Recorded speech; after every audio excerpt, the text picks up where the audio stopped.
Palavra, presidente. Com a palavra, a professora Juliana. Bem, vereadores e vereadoras, eu gostaria de falar um pouco sobre esses dois requerimentos que nós pedimos inclusão na sessão de hoje, o 470 e o 473. Ambos são sobre o cadastro único. No último final de semana, a gente teve uma notícia aqui no Jornal Liberal que apontou um aumento dos repasses destinados ao Bolsa Família aqui na cidade de Americana em 80%. Então, o governo federal tem mandado a mais, né, do que em relação aos anos anteriores, a 2023, 80% a mais de repasses para garantir Bolsa Família para as pessoas mais pobres aqui na nossa cidade, um aumento de 9,5% no número de beneficiários. E isso significa o quê? Duas coisas. Que a pobreza na cidade de Americana aumentou, e, por isso, aumentou a demanda por esses benefícios socioassistenciais, como é o Bolsa Família, mas também que o governo federal tem atendido, tem criado estratégias para atender esse público. No entanto, a gente foi pesquisar alguns dados que já estão disponibilizados aí, tanto no site do governo federal, quanto em requerimentos que o nosso mandato já fez anteriormente, e a gente tem um problema muito grave aqui em Americana. O cadastro único ele foi terceirizado em 2023, no entanto, a gente não tem garantias de que esse modelo de gestão está sendo suficiente para garantir o atendimento, uma vez que muita gente tem procurado o nosso mandato para relatar problemas, inclusive, de comunicação entre o cadastro único, que é esse órgão, esse serviço que foi terceirizado, está na mão de uma empresa privada, hoje aqui em Americana, e tem a responsabilidade de fazer uma coisa que é mega importante para que as pessoas tenham acesso ao benefício, que é a atualização das documentações, do endereço, né, as questões relacionadas à documentação dos beneficiários, que tem que ser periodicamente revalidada, atualizada, e a gente tem um índice de gestão descentralizada.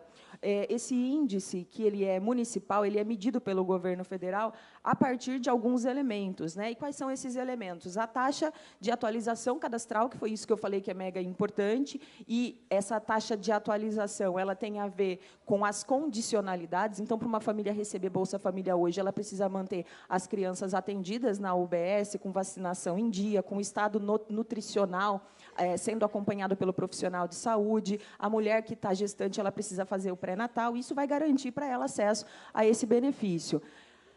Para que o município receba os recursos que são atrelados a esse índice de gestão descentralizada do cadastro único, o município precisa cumprir 4 pontos. O primeiro é esse, manter essas famílias com os cadastros atualizados. E esse trabalho operacional ele é feito pelo cadastro único em diálogo com os serviços da saúde e da assistência, especialmente o CRAS. Então, o CRAS, lá no território, tem essa missão também de estar fazendo, por exemplo, uma coisa que é importantíssima para que a família venha até o cadastro único com as suas documentações, que é a chamada busca ativa. É aquela coisa de conseguir avisar a pessoa, né, o beneficiário, de que ele precisa atualizar os seus documentos. Muitas vezes isso não é possível, as pessoas não ficam informadas sobre essa periodicidade, então é preciso que a assistência social garanta essa busca ativa. A gente está perguntando isso no nosso requerimento, a gente está perguntando também em relação à taxa de cumprimento dessas condicionalidades, que é muito legal a gente ver um comparativo,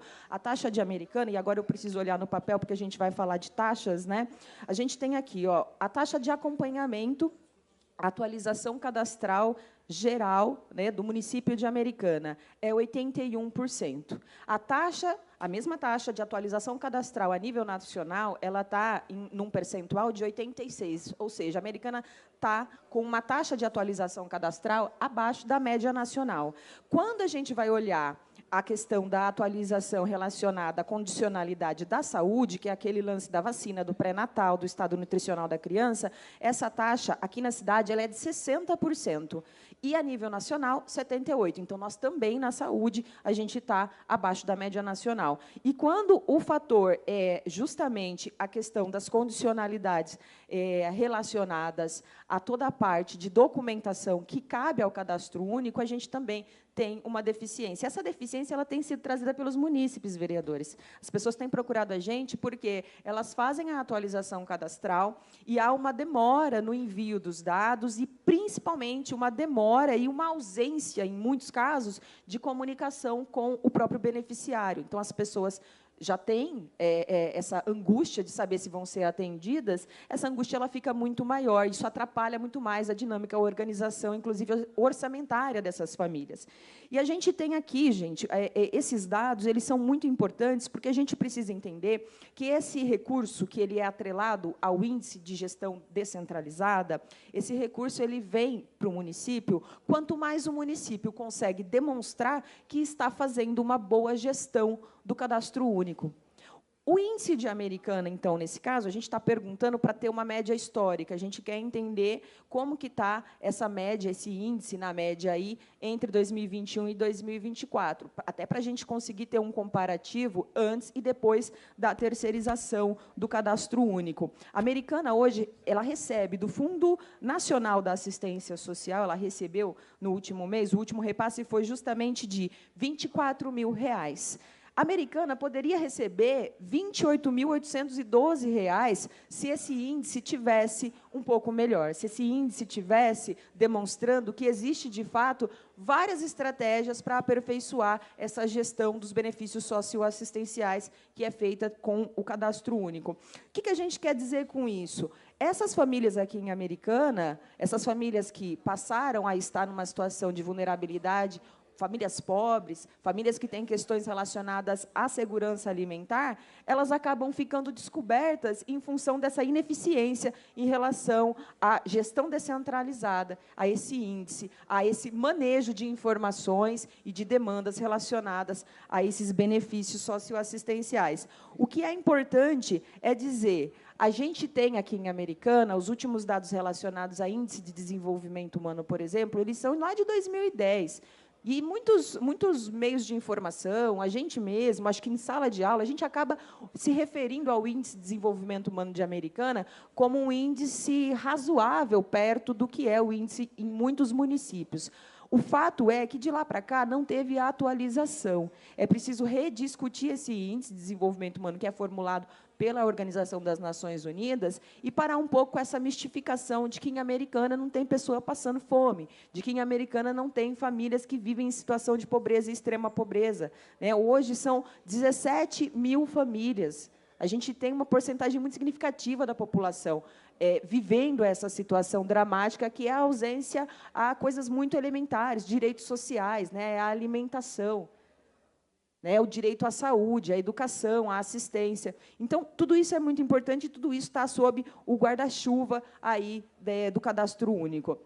Essa exigência, quando a gente tem um programa como Bolsa Família, com todas essas condicionalidades, eu falei agora há pouco que o governo federal ele tem essa estratégia de condicionar determinados recursos, o repasse de recursos federais, ao cumprimento de determinados requisitos e padrões, e protocolos e normativas a nível municipal. Porque, de fato, o gestor no município ele tem autonomia para tomar decisão, por exemplo, de terceirizar ou não um cadastro único, de terceirizar ou não a gestão de um hospital municipal. No entanto, essa estratégia de atrelar o recebimento de recursos ela é uma forma de empurrar o gestor no município a dialogar com essa estratégia de atendimento integral em qualquer tipo de política pública, sobretudo quando a gente está falando aqui de política pública para atender a camada mais vulnerável aqui em Americana. Então, esses requerimentos a gente está encaminhando no dia de hoje, justamente porque a gente tem sido muito demandado, as pessoas estão com grandes dificuldades de comunicação e atendimento no cadastro único, após a terceirização. A gente quer comparar esse índice de gestão descentralizada antes e depois da terceirização, e entender como que esse índice vem melhorando, se ele vem melhorando, se ele está estabilizado. A gente quer entender quanto de busca ativa está sendo feita para que essas pessoas, de fato, saibam dos seus direitos e dos seus deveres, porque é um dever do beneficiário ir lá e apresentar os documentos atualizados. E a gente quer entender como, de fato, o cadastro único, a gestão municipal, quando ela faz esse cuidado do diálogo entre o CRAS, que está no território, a UBS, a Unidade de Estratégia de Saúde da Família, e o pessoal operacional no cadastro único, como que é feito esse diálogo para garantir que o cidadão, que a cidadã que busca o benefício, seja atendido com informação e com atendimento humanizado, que é muito importante. A gente ouviu muita gente relatando aqui, presidente, que quando o assunto é buscar benefício socioassistencial, a dificuldade é, inclusive, a nível cultural, a nível de uma percepção muito preconceituosa que se tem em relação a esse segmento da população, como se ela fosse uma população tutelável, né? E a gente não quer ninguém sob tutela de ninguém, a gente quer, na verdade,